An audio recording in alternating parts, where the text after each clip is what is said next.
The inspiration for this was really just to surprise myself. I came up with the idea of a double booked Airbnb and the inherent danger that any woman would have when they have to decide, I'm either gonna cohabitate for the evening with a strange man, or I could sleep in my car. That's a not a good choice that anyone should have to make. And so I knew that I could load a lot of tension into that setup. And then as I was writing, I just had one rule for myself, which was that if I don't know what's going to happen, there's no way the audience could know what's going to happen.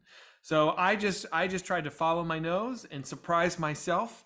And I can confidently say that it is a surprising story because I didn't know where it was going to go.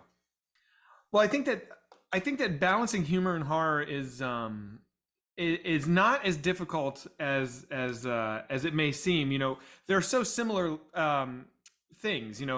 The anatomy of a joke is almost the same as the anatomy of a scare. It's all about building tension or building tone. It's all about timing, and it's all about zigging when the audience expects you to zag. So I feel like I'd been kind of working on this for a long time in one shape or another through my experience with comedy. And then as far as policing myself, I really didn't. I just kind of wrote what was fun to write, and I just trusted myself. So I tried not to think too much about where it was, if it was getting too heavy in one direction or the other. I just pretty much figured I'd probably pull it off, and if I didn't, I'd figure it out. We filmed it in Detroit for some of it, and we filmed a lot of it in Bulgaria. Filming this movie in Bulgaria was a real adventure, but I was in great hands. I mean, they have very experienced crews there. My Bulgarian producers treated me great. We built a whole city block in Bulgaria on a very limited budget, and we erected 13 houses, and then we rebuilt those houses to have completely different looks. Every interior was done on a stage in Bulgaria. I mean, I really got just an absolute bang for my buck there.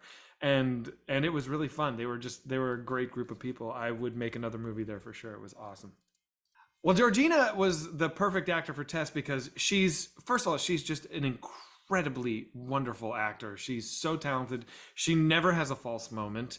And she has this really empathetic quality where it's easy to kind of beam yourself into her and like join her on her journey. And so I knew that when she signed on that my movie was going to be in good hands. I was thrilled. And then Justin, it's a little bit of a spoiler, but Justin plays a pretty despicable person in this film.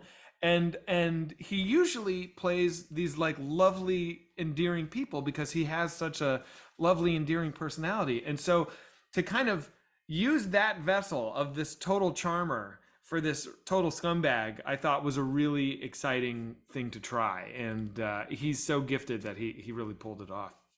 When you watch a horror movie in a theater, and especially one like this that's very surprising and has a lot of big moments, the communal experience makes it, in my opinion, exponentially more enjoyable. If you're watching something at home by yourself, looking at your phone, you don't have that kinetic kind of plugged in, juiced up experience. So I think of it as like, do you want to watch a video of someone going on a roller coaster ride, or do you want to go to the theme park and get on the ride? Go get on the ride, man. You only live once. Have fun. Do it.